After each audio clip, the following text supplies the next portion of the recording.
Hello and welcome to our Gloucestershire Wildlife Trust live Pine Marten Q&A Facebook Live broadcast. I'm Richard Joyce and I'm delighted to say that joining me for our live broadcast is going to be Dr. Andrew Stringer. That's me. Hello everyone.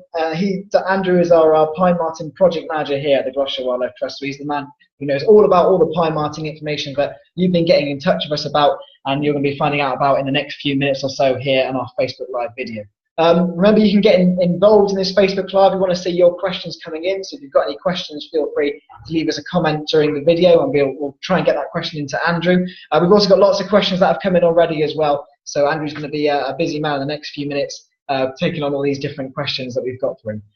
So Andrew, we're here to talk about of course, the Pine Marten appeal and of course the potential reintroduction of Pine Martens to the Forest of Dean and Wye Valley. So I suppose the simple place to start really is to ask you quite simply, what is a Pine Marten? Very good, easy start. Okay, I can deal with that one. So a Pine Marten is a mustelid. So that means they're related to the stoats, the badgers, the otters and the weasels. I've got a photo of one here to give you an idea. They're about 70 centimetres from the tip of their tail to the tip of the nose, and they're very much dependent on trees. So they're an arboreal creature. They need probably 20% woodland to live within an area. They've got one of the broadest diets of any mustelids. So they primarily eat small mammals. So 40–50% of their diet is small mammals, but they also eat birds, eat invertebrates, and berries when they're in season. So in Scotland, for instance, up to 2/3 of their diet can be rowan berries in the winter. Nice one. And I mentioned there, as part of this video is because we are considering reintroducing Pine Martens to the Forest of Dean. Why are we considering reintroducing them? What a big question. Okay, so there are three key kind of areas of reason. The first one is all about the species conservation. So they're the UK's second rarest carnivore. So they're quite abundant in Scotland, but in England and Wales, they're really have got a really fragmented, much reduced population. They've got a really good population in central Wales, where the Vincent Wildlife Trust, who we're working with, have reintroduced 51 animals. And we're just 60 kilometres away from that Vincent Wildlife Trust population. So when we started this whole project, the question was it a good idea to create a second population? And for species conservation, it's really essential. So when you have two populations of a species, it's far more stable than just having one, because you get mutual reinforcement of animals between them, and you increase the overall levels of genetic diversity. So I've only just started. So that's the biological reason. It's really crucial for the species conservation in England and Wales. There are also definite benefits to local biodiversity, the importance of having a predator in local ecosystems, and really important. And then socioeconomic reasons. So it's a really nice animal to engage people with nature. And I'm sure we'll go into all of those aspects throughout this Q&A. Yeah, absolutely. Well, what sort of habitat then, Andrew, do Pine Martens need to survive? So what sets them apart from things like polecats and stoats is their dependence on woodland. And I said they need roughly 20% woodland in a landscape to survive. The main reason for that is to escape foxes. So fox predation can really knock back Pine Marten populations. They'll happily move into open areas up to kind of 20 metres to 50 metres. The worry is for them that they'll get outrun by a fox, so they need those trees to escape. They also den in tree cavities, so they really do need woodland. The other thing they need is a good food supply, and their number one component of their diet is always small mammals, things like mice and voles. So for that habitat, you need good understory, good kind of forest clutter, it's often called, things like deadwood within woodlands. But also long grass is great for field vole and those edge habitats. So a whole variety of different features, but woodland is really the standard. And what would you say is the life expectancy of a Pine Marten then, Andrew? Cool. So the maximum life expectancy you could expect for a Pine Marten in the wild is probably 12 to 13 years. They can live longer in captivity, but you get very high levels of juvenile mortality in the first couple of years when they're just establishing themselves. So really probably the average lifespan is about 7 or 8. And let's go to one of the first questions we've had in then, Andrew. This one's from Chris, sent it in on Facebook earlier. He says, introducing a predator is good for the ecosystem in this case. Is that right? It's something I'm absolutely passionate about because it's something we're often reluctant to talk about in the UK. We have a reluctance to talking about predation and really how important predation is for local ecosystems. So predators are really totally essential. Predators like Pine Martens eat what is most common in an ecosystem, so they're a generalist. So they'll always specialise in what's most common because it's the easiest thing to catch. And by specialising in those really common species, they can cap the population, which can let rarer species thrive. So you often call it this natural balancing effect that predators have. Crucially, this is a native predator that we'll be reintroducing. So every single native species in the Forest of Dean and Wye Valley has lived alongside pine martens for the last few million years. Yeah, brilliant. And how then are we going to get pine martens to the Forest of Dean so they can be released as part of the reintroduction? What's that process going to be in terms of getting them to the Forest of Dean? Okay, cool. So this is just one part of a broader reintroduction project, but the translocation itself is really all about animal welfare. So we have a lead veterinarian who'd oversee the entire process, and it would be the capture of animals from healthy source populations in Scotland. That's really a key consideration. So while there's 4,000 or 5,000 pine martens living in Scotland now, it's absolutely crucial that taking a few from there, probably 40 to 60 animals, doesn't impact that source population. That's absolutely fundamental to the project. So other than that, really animal welfare is absolutely key. So it's all about minimising stress, keeping it to an absolute minimum throughout the translocation process for release. And if the reintroduction does get given the go-ahead, when do you think it will be beginning? So, excuse me. So we're hopeful still for September. The animals have to be released in September. Yeah. They have to be captured in September so that the mother doesn't have any dependent kits, and you want it as far away from winter so they've got a time to establish themselves. So we're hopeful that it'll still go ahead in September 2018, but it's looking more likely for 2018. Sure. And let's go to another question we had on our Facebook page then. This one is from Glyn. Glyn asks, what plans, if any, are there to return red squirrels to Gloucestershire? So really interesting. So red squirrels have been lost from England and Wales really because of grey squirrels. So grey squirrels are larger, non-native, invasive American cousin of the red squirrel, and they outcompete them, but they also pass on this parapox virus, which is really detrimental to the red squirrels. It knocks them back. So you couldn't consider a red squirrel restoration program without the grey squirrels being severely knocked back. What is really exciting about pine martens, a real conservation good news story, is that in Central Ireland, where the pine marten has been recovering its native range in Central Ireland, the grey squirrel has been eradicated from 6 counties because of pine marten. And in a few of those counties, in a few of those places, red squirrels are now coming back in. And the crucial reason for that, sorry, stop me if I start waffling on. But so the crucial reason for that is that red squirrels are native and pine martens are native, and they've lived alongside each other for millions of years. But in North America, the grey squirrel doesn't live alongside the pine marten. So it's have no evolutionary experience of dealing with pine marten predation. So while red squirrels and pine martens can get along all right, some red squirrels are predated, but that's perfectly normal, perfectly natural. Grey squirrels just don't know how to deal with that predation. So the exciting opportunity with this reintroduction project could be that grey squirrels are really knocked back by the pine martens reintroductions and re-establishment in the region. That could lead to grey squirrels, so grey squirrels being knocked back. That could lead to a future reintroduction project with red squirrels, but you would have to wait for those grey squirrels to be eradicated before that could be considered, mainly because of that parapox virus. Yeah, great stuff. Well, let's go to another question we had in earlier. This one was from Izzy. Izzy asks, how are we going to monitor the pine martens once they're released into the Forest of Dean? Yes, so monitoring is absolutely crucial. I mean, you can do a lot of scientific analysis and evidence gathering, but you really have to monitor what they're doing rather than just trying to predict it. So first of all, for the species itself, we've been putting radio collars on the martens. So these have leather collars, which naturally drop off after 6 to 18 months. They slowly stretch. And those radio collars would be for 2 things. They would be for, well, first of all, making sure the martens are still in the release region. So these animals can move big distances. And we certainly expect them to establish their home ranges in the Forest of Dean and the low Wye Valley and the Wentwood. But they can move around. So we want to make sure they're still there. We also want to make sure the population is doing all right. So this is crucial. So we want to make sure the population is establishing and surviving. And we'd monitor through collars for the first couple of years, and then we would have some camera traps, a whole grid of camera traps set up to monitor the population, make sure it's establishing. We've got a whole lot more monitoring, which is all about what they're actually doing and the impacts they're having to make sure they're doing what we expect. So we'd have a diet monitoring project set up with the University of Gloucestershire, making sure that they're eating what we expect and having the impacts we'd expect as well. So there'll be a whole raft of different monitoring and measures in place. Great stuff. We spoke a few moments ago, didn't we, about red squirrels and grey squirrels, and Alan Keefe has got a live comment he's joined us on. He's asked, I understand that they eat grey squirrels. Can we look forward to a reduction in grey squirrel numbers? So as you touched on. So the evidence from Ireland is really exciting. There's actually further evidence. A brilliant paper in the spring of this year came out of Scotland, where essentially they showed that pine martens were having a real impact on grey squirrels in Scotland, probably the reason that the grey squirrels stopped moving northwards, which is really exciting. And actually the impact in Scotland for instance, in the borders, pine martens have only moved into the borders over the last, within the last 6 years, and already they're starting to see impacts on grey squirrels. You can't say it's guaranteed because nothing in ecology is guaranteed, but the evidence is certainly pretty strong there. Good stuff. Well, thanks very much for that question, Alan, on our Facebook Live. Of course, here at Gloucestershire Wildlife Trust at the moment, we're raising money as part of our Pine Marten appeal to attempt to reintroduce pine martens to the Forest of Dean. Andrew, if members of the public support the appeal, how will it help towards that project?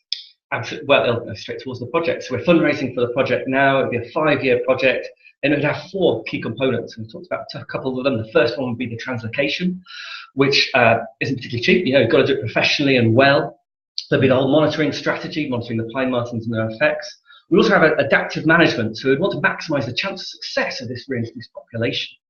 That would include things like putting up den boxes so that make sure they have a nice, secure place to raise their young. And also, we want to make sure that people can engage with this project, so maybe providing opportunities to view pine martens in the future.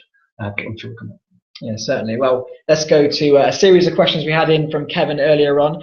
Kevin wanted to talk about perhaps the disturbance that perhaps pine martens, having them back in the forest scene could bring with people coming to see them, obviously the photography that people may want to get of pine martens. For example, he mentions about the fact that the wildlife photographers will see perhaps getting photos of pine martens as the holy grail, potentially luring many visitors to the forest, which is of course a good thing, but potentially causing disturbance as well. So what are your thoughts on that in terms of that potential disturbance in the Forest of Dean? So, well, first of all, I think wildlife photography is wonderful. It's fantastic that people are engaging with nature, and it'd be great for opportunity for people to see these animals. They are incredibly difficult to see. I'm going to reiterate that. In the wild, it's very difficult to see them indeed. And disturbance can be an issue, especially if it's a den site. So these are a protected species. It is illegal to disturb a denning site or resting place.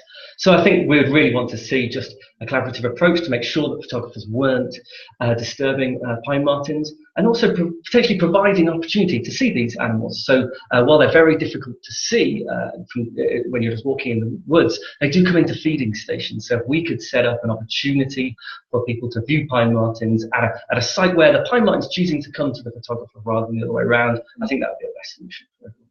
Stuff. A comment and a question we had in earlier as well on Facebook. This one is from John Timbrell, and John asks, beavers and now pine martens, wonderful. Is it too much to ask that we release a top predator, the wolf? It would help solve the boar and deer problem. What are your thoughts on that? Yeah, so really interesting. It often comes up that the pine martens might be the thin end of the wedge. So is it pine martens, then it's going to be lynx and then wolves and then bears. But I'm really passionate about reintroductions, and that you assess the reintroductions properly. So you assess the costs versus the benefits. So many people would say that probably the costs of, say, a bear reintroduction to the Forest of Dean would probably outweigh the costs, certainly in a small area like the Forest of Dean, my valley, in terms of bear biology. So every reintroduction should be assessed on its merits. You should have a full feasibility. You should make sure that the public want it. So any further reintroductions would have to go through a full feasibility process before that could be properly assessed. Yeah, and we've got here some of the questions related to predators and grey squirrels. Concerns regarding introducing a predator. Would they just eat everything? Yeah. So I can talk about the importance of predation forever. It's just absolutely essential for an ecosystem. So there's been a few examples where a lack of predators in an ecosystem just lets some species run away, and actually can lead to the authors of that paper termed ecosystem collapse, just because of a lack of predators balancing ecosystems. A good example is if you had 2 species in competition, and one species was investing a lot of resources into camouflage or into anti-predator strategies, and then you had another species which was just pumping out offspring as quickly as possible to try and compensate for predation. Well, if you take that predator out of the system, you've got a species investing lots of resources into something that's worthless because there aren't any predators.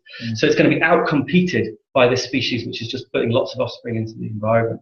So this naturally imbalancing effect is absolutely essential. And another question we've had in, what to do if we see an injured or sick pine marten while walking in the forest? That's an interesting one. Yeah, interesting one. Pretty unlikely, I'd have to say. I've not come across it, but really the standard advice for all, if you see any injured wildlife, don't approach the injured wildlife. You're just going to cause it more stress. The best thing to do is ring your local vet or wildlife hospital and get the advice from them. Get some really professional advice bespoke to your situation, because it'll really depend on the situation. And again, a question that may interest people from the forest potentially, who are obviously going to be around where this reintroduction is taking place. What do they do if they get into people's properties, like sheds and nest in there? You know, what do you do then? Who do you call? How do you react to that sort of thing potentially happening?